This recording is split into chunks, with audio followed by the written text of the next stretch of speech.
Nothing changed for 15 years, conceptually speaking, and you worked on your skill every year. Everything is changing right now, and you're unwilling to work on your skill. That's weird to me. Greatest parents in the world. And sometimes when I go a week without calling them, I'm like, what an asshole, right? What the heck? They gave up everything. And just because it was 25 years ago, I just don't remember it anymore. It's crazy. It's crazy.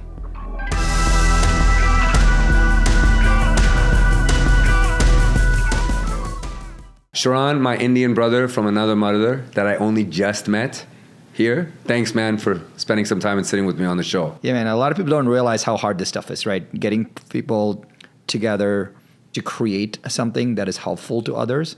People don't realize how much time and effort and commitment it takes. So kudos to you, man. I appreciate it, man. And a lot of that has to do with the fact that you make yourself so accessible, which is something we're going to talk about. But I need to first, really for the audience, get into probably the most serious question first. And you're laughing, but this is serious, man. All right. How do we explain to people that two Indians sitting across from each other did not turn out to be engineers or doctors, but chose real estate? Dude, I'll tell you this. You know, it's crazy. A lot of this has to do with a blend of where the world is going, right? And so I'm a parent, you're a parent as well. Us as parents, we want to help our children. We say, hey, we want to give you the best platform for what you want to do in the future. And my parents are fantastic. They always kind of motivated me, aligned me, inspired me to go do what I wanted to do, which was the best thing. But I will tell you what my dad and mom said. Hey, you can do whatever you want with your life, but you want to get the right foundation in place. So I was an engineer. I was. And so they said, hey, you can do whatever else you want, but get the foundation right. So the deal I sort of made with them was I would get the training, but then I could do whatever else I wanted. So I actually went to engineering school. I got the engineering training, but it's been helpful to me. I started, my first company was a technology startup. I was able to do that, but I've never done that directly since then. But I did accept the fact of getting the training, but then doing whatever else I wanted with it. Okay, so that's LFG energy right there, which is, bucking the trend, choosing your own pathway, huge essence of what I'm all about. So you clearly embody it, man. So it works. So now we fast forward that from an engineer turned real estate entrepreneur, thought leader. And you are trailblazing in this space, but I want to talk about leadership because we were having a conversation yesterday, you and I, about these two styles that seem to be very apparent in our industries. There's the hands-off executive, CEO or president, who shows up and leaves, right? And talks the talk, but there's very little walking by. There might be, but it's done in very private. And then there's you. And again, this is probably why you are the it man right now in all of real estate around the entire country. And I don't say that because you're sitting here. Like anyone who's thinking about real estate is thinking of you because you're out there doing it. And that's a leadership style. Maybe whether you acknowledged it or not, maybe it's just you. Talk to me about that. So thank you. The interesting part about that is I actually am a big fan of the different styles of leadership. I think different people lead in different ways, but how you lead is just a function of how you serve.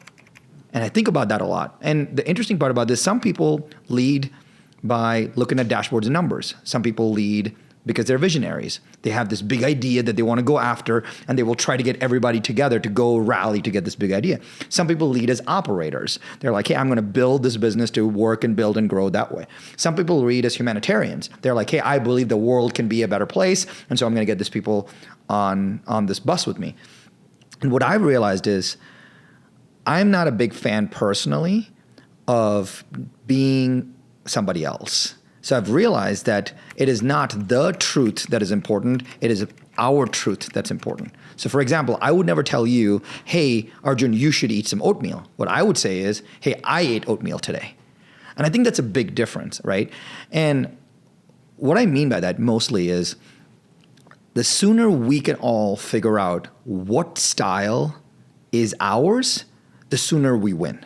So I don't believe that every, quote, leader or influencer or contributor in the space should be like me. I don't believe that at all. What I do believe is they should find it very quickly as to what is their true essence and how and what their gifts are and lean into that. And that process is super difficult because we look around and say, man, he's doing well. I want to be like him. She's doing great. I want to be like her. But that may not be your DNA.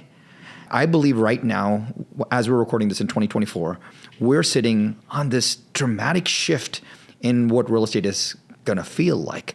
We have been, we've had like 10 plus years of low rates. We just went through COVID. It's almost like the perfect storm. We have this new antitrust NAR regulation going on. We have, commission compression. We have low inventory. We don't have enough, builder product. We have crazy affordability issues. We have kind of maybe a new president coming in that could change the way things go. That makes the consumer in a really tight spot. And so what do you do with all of that? That's a really tough thing to be, right? So I believe that today leaders can't think their way out of the problem. Leaders have to do their way out of the problem.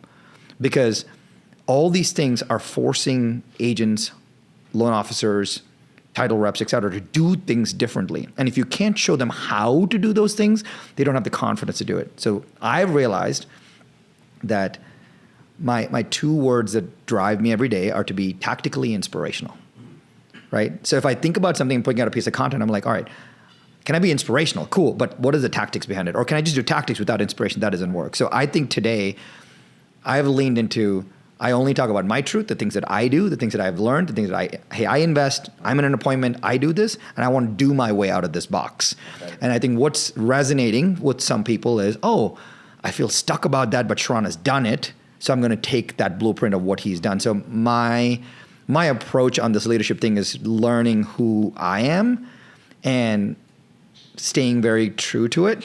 And I think the world is also syncing with the time of like, I think we need people to do the thing as opposed to talk about doing the thing. Evolving never stops, right? And then you say do. And this is very classic. This is classic Sharran. As an example, the lawsuit news hit, right? And a lot of the guidelines and everything that had been finalized or what are taking form now in this current market were rolled out. You instantly took to speaking to the public, the audience, virtually. You said, I need to talk about this right now. You didn't wait, right? You offered clarity, some vision, some direction, some thought on it because everyone's quite confused and most people are paralyzed by this news. Other brokerages, we're not going to name them, other brokerages, other thought of leaders, big companies in real estate, instead of also doing this, they just took what you said and shared it with everyone else. Yeah. Right? Yeah. If there's a leadership gap, I don't know what could be a bigger illustration of that. Yeah, and the interesting part is I got pictures of like my video, which was very raw, that the lawsuit stuff came out on a Friday. I did this telecast on Monday. We had tens of thousands of people watch it, which I was very grateful for. But having that being played at other companies and brokerages, in a lot of ways, I was surprised. But I'm actually glad they did, because that is better than not playing anything at all. Yeah. Right? So at least they gave them, and the one thing that how I positioned is, even if anyone want to go watch it now, is I don't pitch anything about anything. I'm just like, hey, from an industry perspective, this is what you should do. And there's no brand association with that at all. So I think that's why people played it, because it didn't say, I was not selling real or anything in that way. The opposite is what scares me. Meaning, there's still people, and it's been 6+ months or what have you, there's still people who have not shown any guidance or leadership on that front. Yes. That's what's sad. And those agents have no idea what to do next. Those agents are now looking for help outside. Those agents are going and posting random posts in random Facebook groups saying, hey, what do I do? And that saddens me, because the leaders are just saying, we'll just wait till what happens next. And that, I don't think that's okay. Wait and see has never been a good approach for anyone. No. Has yet to work. Well, there's a great quote that my friend always says. He says, bad news doesn't get better with time. Right? And I think about that a lot. And I go, hey, if this is tough news, let's address it head on. And why wait 4 weeks to tell somebody something, because it does not get better? So I always tell agents, hey, bad news doesn't get better with time. Let's actually work on it right now. Yeah, that's it, right? Let's fucking go. Let's take action and move, right? We can't just sit back. It's not going to get better. So that being said, this has been a massive shakeup, but it creates huge opportunity. Every shakeup is massive opportunity if we choose to see it that way, and I think you and I both do, of course. How is real estate as an industry? Because we believe in real estate, not just as the asset class, but as the industry, of the culture of it, of its need, its importance in the US. How is that going to change, in your opinion, now, these next 5-10 years?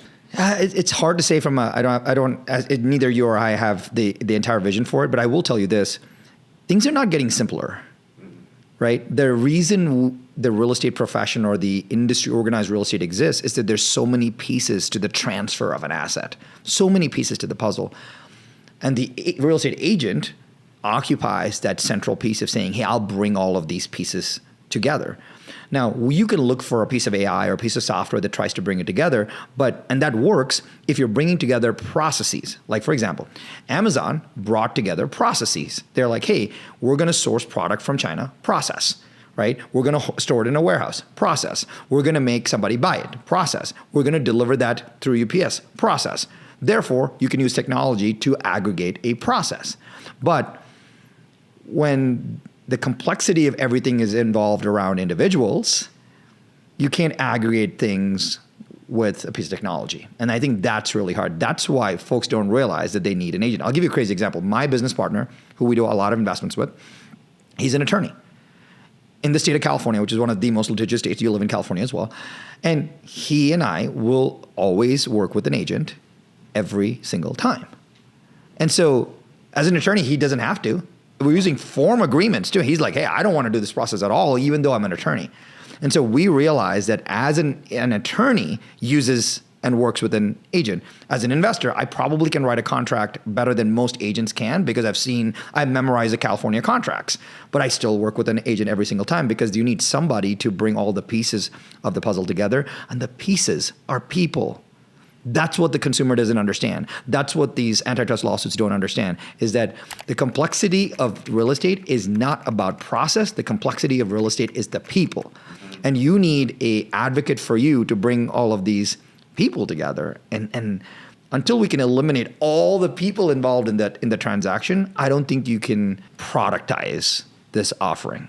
And that's why, more than any other time than now, the skill of the agent, the skill of the loan officer is so much more important. And the agent has to do so much work. The agent has to interface with the loan officer. The agent has to interface with title, with mortgage, with all of that, right? So the skill of the agent is the one that's going to determine whether they're going to make it or not. And if I talk to any agent, I'm like, hey, how can I help you build your skill? Because that is what people are hiring you for. And this is the opportunity right now. Right. So for anyone that's listening or anyone that's been reading about this in real estate and thinking, well, I think that career is done. Because I'm hearing so many people say, well, I think that industry's finished. It's going to be leveled. It's going to look so different. It's not even worth it. What do you say to the person that's not seeing the opportunity? Because I know that's all you see right now. Yeah, the opportunity. So what I see in the opportunity is, I'll give you a different example for the folks that have been in the real estate business a while. Say you're selling your house and I'm the agent, right? 20 years ago, I would come in and I make a listing presentation. Maybe today that presentation is a little different because some mechanics have changed, Zillow exists and all of that. But I'm still making a listing presentation to get you to work with me in some way. For the last 15 years, every time there's a seminar about getting your listing presentation better, agents show up. Agents learn new skills. So for 15 plus years of my career, every single year, I work on learning a new skill and nothing has changed in the market, meaning the process is exactly the same. So what I'm telling agents is, nothing changed for 15 years, conceptually speaking, and you worked on your skill every year. Everything is changing right now, and you're unwilling to work on your skill. That's weird to me, right? So the entire mechanics of how the world is working is changing, and agents are like, it'll be fine. I have my client relationships. I'll be okay. And I'm like, the world is changing, and this is separation season. This is the time it separates the skilled agent from the apathetic agent. The apathetic agent is saying, I'll just figure it out. It'll be okay. I have client relations. They always work with me. Right. They always use me. By the way, like the worst word. I hate it. Because what are you, a doormat? You know, like you say, you didn't use me. Use automatically suggests that you're a commodity. Yes. Right? Work with me, represent you, whatever, right? So my biggest thing is, if nothing has changed and we've been working on our skills, when everything changes, should we be working on our skills? And I think so. I think that's why this is separation. And the Indian apathetic agent will just do this. I don't want to deal with it. I think it's everybody on like that side of the world, right? It's just so funny. I don't want to deal with this. I don't want to deal with it. All right. Yeah. But the crazy part, Arjun, is that the skill right now is very approachable. It's not that hard. Right? It's not like you got to go learn, got to go to medical school and then do residency and then 8 more years later do postdoc. You don't have to do any of that. You probably just have to sit down and think about, all right, I'm talking to a potential buyer right now. What are they thinking? They want to buy a house, but they don't want to be liable for any of the other things. They don't even know who I am. What fears do they have? Let me write down those fears. What frustrations do they have? Let me write down those frustrations. Great. Based on that, can I build a new presentation that takes them to their fears and frustrations? Right. Literally, that's all it is. It is probably a 3-hour exercise that will change your life forever. There's impact there, not to mention the opportunity in terms of creating, and making a living. It's massive, right? To be able to make a living in this industry, it's unlike any other industry, especially with the barriers to entry. Right. To your point, you don't have to go to law school or do residency, all these hours, staying up all night, like... It's insane. I would never share this from stage, but this is a bigger stage than me sharing this from stage. So a really tactical example. We were just doing a flip of a home in Laguna Beach. And normally whenever whoever brings us helps us buy the flip, we give them the list on the flip. And so the agent asked me, he's like, hey, Sharran, what do you, based on all these NAR changes, what do you want to offer for buyer representation compensation? And I said, hey, I'm happy to, I'm in this industry. I'm happy to pay a good 2.5-3% buyer representation compensation. I'm happy to pay that. I said, but just as an exercise, I want to prove a point to this agent. I said, just as an exercise, I want to show you something. Put 0% in the MLS because the rules are not out yet. So I said, just offer no compensation because you're going to get a call because this flip looks really nice. And he says, well, when they call, what do I tell them? I said, hey, I'm just telling you this as a seller. Here's what I would suggest you to say. I say, our seller is willing to offer buyer representation compensation based on the terms of the offer, right? So and I'm doing this for a reason. We got 7 offers, all compensation requests ranging from 1 to 2.5. I could have turned around and said, yes, I'm paying 2.5%, and all the offers that are coming in would have been at 2.5. But I turned around and said, yes, the seller is willing to offer buyer representation compensation based on the terms of the offer. I was just experimenting. And I saw instantly on the other side, buyer's agent writing offers, requesting buyer compensation of 1.5%. They could have totally asked for 2, and I would have, and if I would not, I would have counted them out. Right. But they started out at 1.5, and that shows me that those agents didn't even have the skill to have the conversation with their potential buyers about this entire process, and they were freaked out that the seller, was not offering the full compensation for them. So they automatically discounted their fee without even the first offer. Sure. And I was trying to show my agent, hey, this is what's going to happen in the future, right? And so when you call somebody and you say, hey, are you offering? You could not even disclose it. You don't have to. It couldn't see beyond it. Right. And so I was just experimenting with all of this, and I wanted to show my agent that there's several people on the other side they've lost even before they've begun, and that's why they're separation season right now. Okay. So if you're listening to this, and even just as I am, Sharran has impact like on a very visceral level with everything he says. Like he's not seeing anything as a stopping point. Like there's something to either break through, work around, see it as an opportunity, embrace it. So this lawsuit and all these changes is going to create a massive one for people to exert value, get better, get sharper, right? You see that. It's a massive win. How do you want to continue to impact this space, Sharran? Because it's very clear in talking to you that this is something that's very important to you, is impact, different, but impact. Where is this all going for you, and how do you want to impact this industry? I'll tell you a tough story that has been kind of hard for me over the years. And it's wrapped into this blanket of success, which has got this public perception of success, but it has a private perception of pain. So we ran an independent brokerage that I actually didn't start. I was an investor in it. It had 1 office and 30 agents in Beverly Hills, California. And the then partners were kind of struggling. So me and a partner took over the business and we grew it. So we grew up from 1 office and 30 agents to 22 offices, 700 agents, and we sold the business to Douglas Elliman. It was one of the largest transactions between 2 independents in the history of the United States. So it was a good outcome for all of us. after that, I had a 5-year non-compete, and I realized something. I realized that us 4 partners got paid well, and our 700 plus agents that of whom I probably had attracted and recruited the firm, 699 of them, got a new brand and a new platform and element, and that was okay with them. But they didn't get to benefit from the equity value that we had created. Right. And Arjun, that was so hard for me. I went into 2 years of manic depression. In such a dark place that I stopped eating, stopped working, to the point where it created autoimmune diseases in my body. That was actually the year where I was diagnosed with type 1 diabetes. Like, my pancreas shut down. And to get out of that, I swore to myself that any business that I did after that, I would do it in a co-ownership model where my job was to do what I did best, and everybody involved would reap the financial or the exposure benefits of what I was doing. It was not just about me, because I did not want to go through that 2 years of depression. Clinical depression taught me a lot. That was the big reason why I'm in this model with Real right now. And it's got nothing to do with, join a brokerage or anything like that. This is the vehicle that I have chosen to share and change lives in some way, because it is a co-ownership model. We are publicly traded. People can buy our stock. As people produce, they get more stock. We have a revenue share model where people can change and grow their families. But what was that like, Sharran, in that depression, in those dark moments, when you've acknowledged why you got here because of what happened and why you feel so destroyed about it? Was there a moment when you said, I will never feel this way again and I'm going to do something about it? Or was it slower? Did it happen in a moment? Tell me where that shift happened. As a purebred entrepreneur, right, the way I cope with this stuff is to fight my way out of it.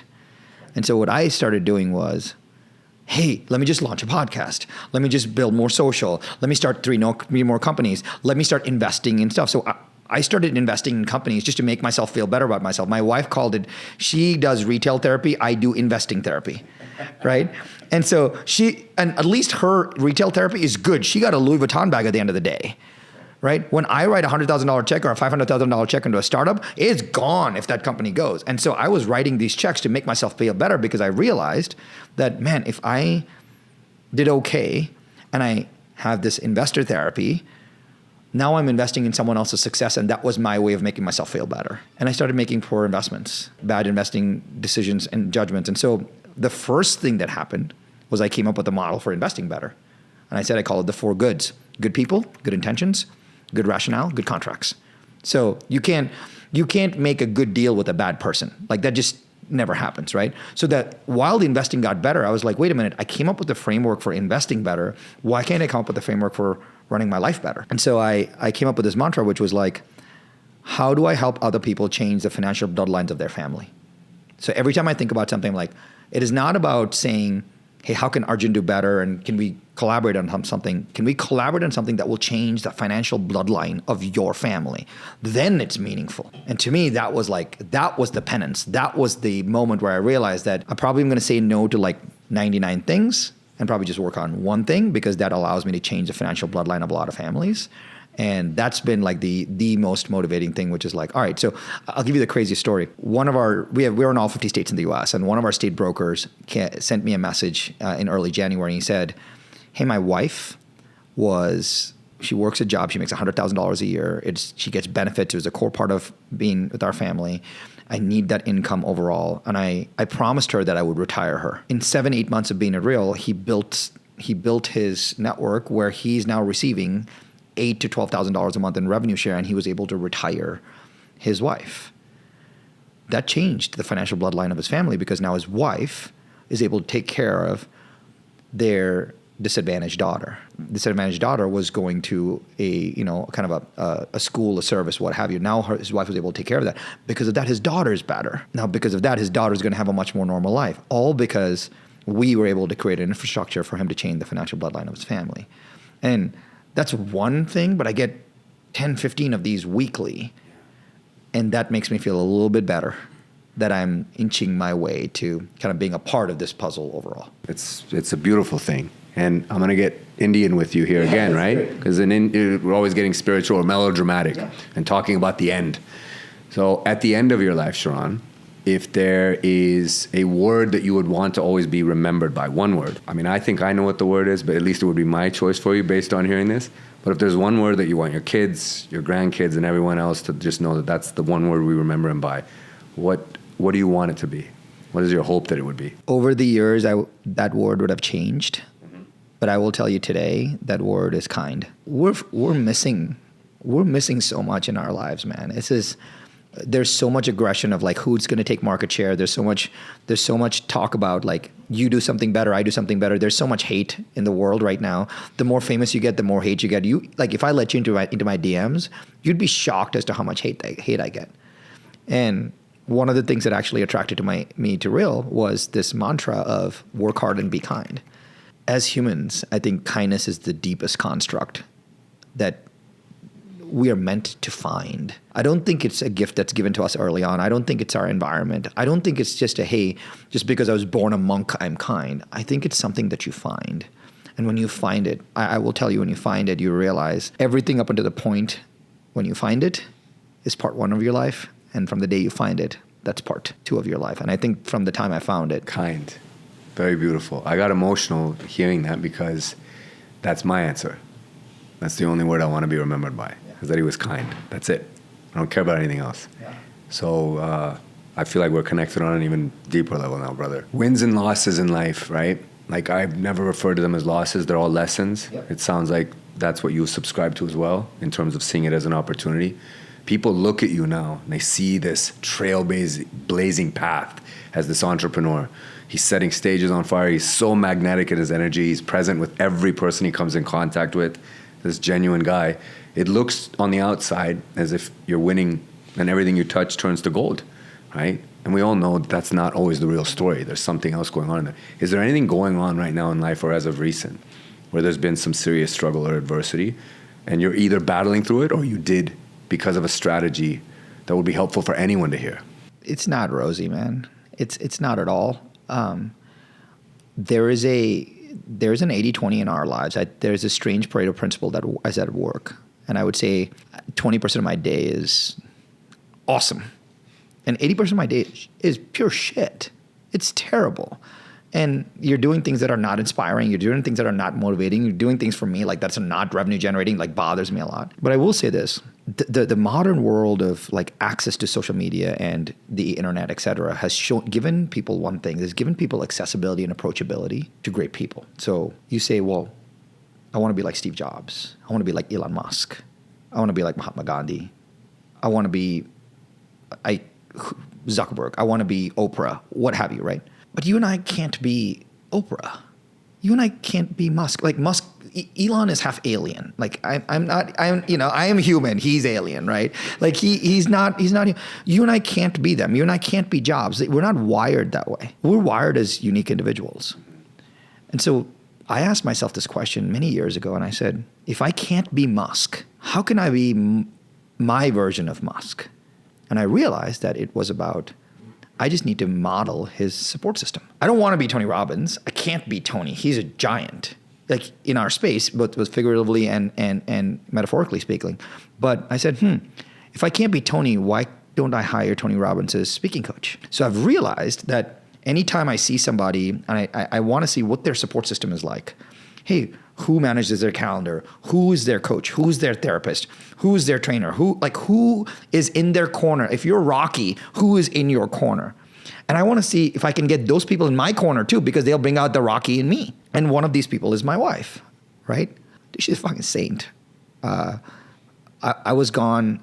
I've been gone 16 weeks in a row. In no normal world does anybody accept that as anything. Like, and she will tell me, and we don't have a crazy lifestyle, but she will tell me we don't need this. Like, this extra dollar does not change our life in any way. And she goes, "You're doing this, Sharran, for you." And she knows the story. But I think the support system is really important. Your home and your personal life is not stable.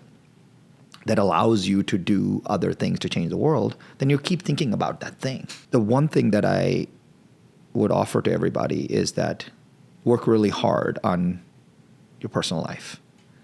because once that cracks in your personal life are craters in your professional life, right? And if I see somebody struggling really hard in their professional life, I know that it's something else that's happening, because if they were okay and they were stable and they were comfortable and they were supported and they were inspired, they would not be a crater. And that comes to being ultra honest. Like if you have a spouse or partner, I would be ultra honest with them about who you are, what you're feeling, and how you, and what is important to you. I'll give you the craziest thing. My wife knows me so well that I will come home in the evening and she will see me down.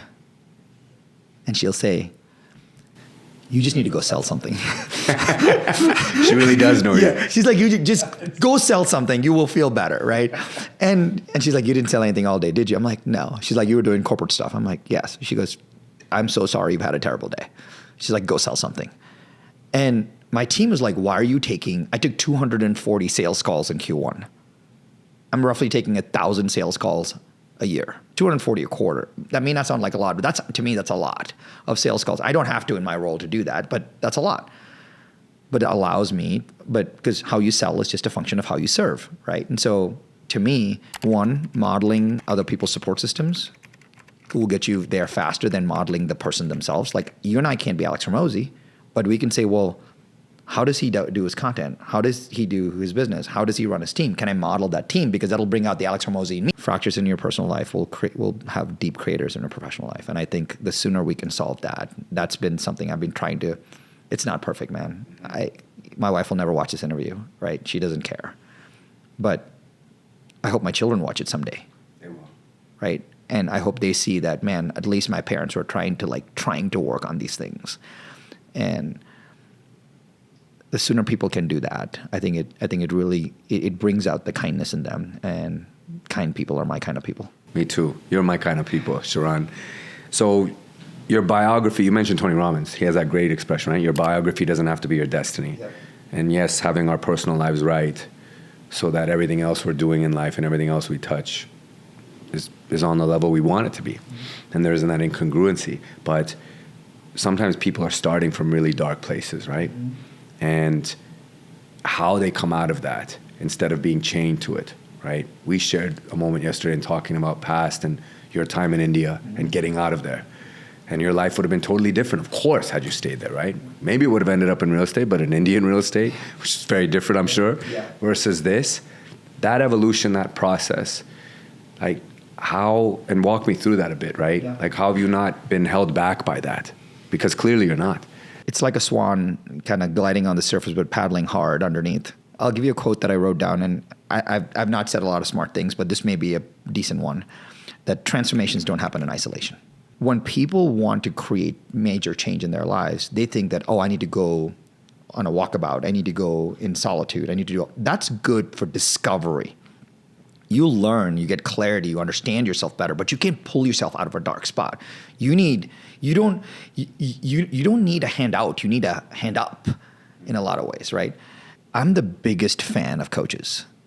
And I think of them as like sniper mentors.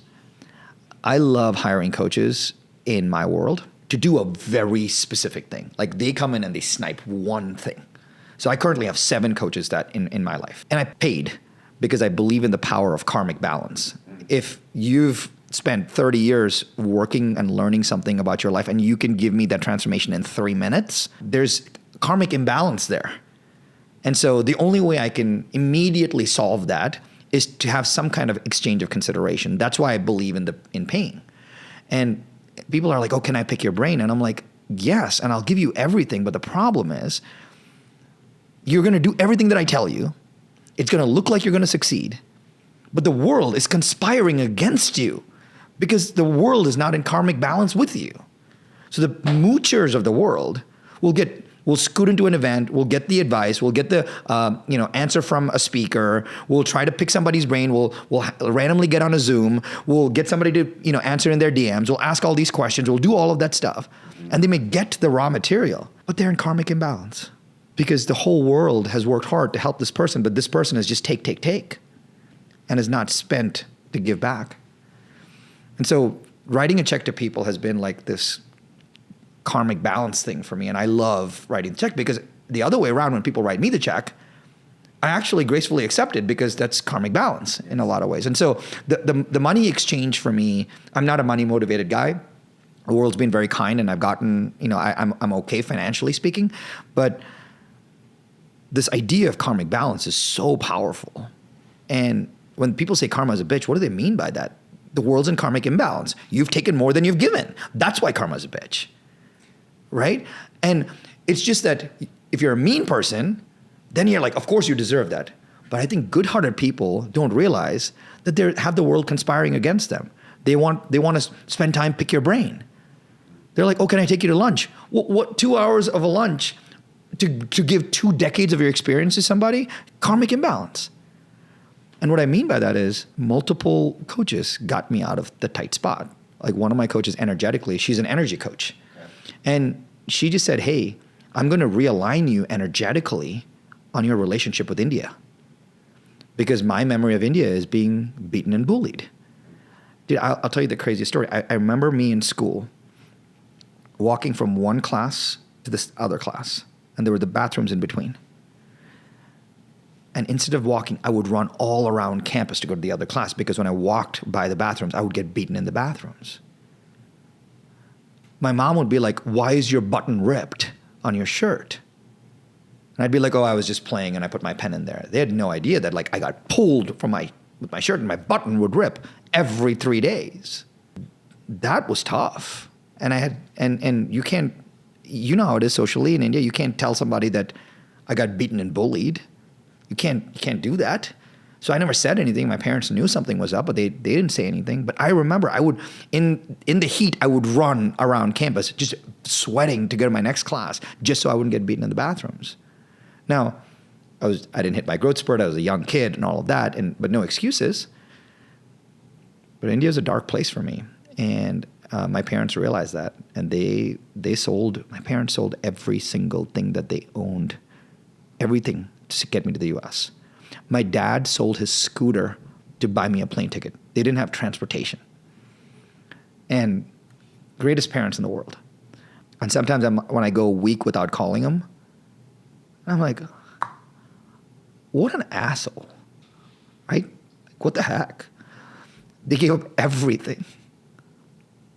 And just because it was 25 years ago, I just don't remember it anymore. It's crazy. It's crazy. I think it's taken me 25, 30 years to get to have better peace with this. And it'll be my first trip to India next year in 28, 30 years.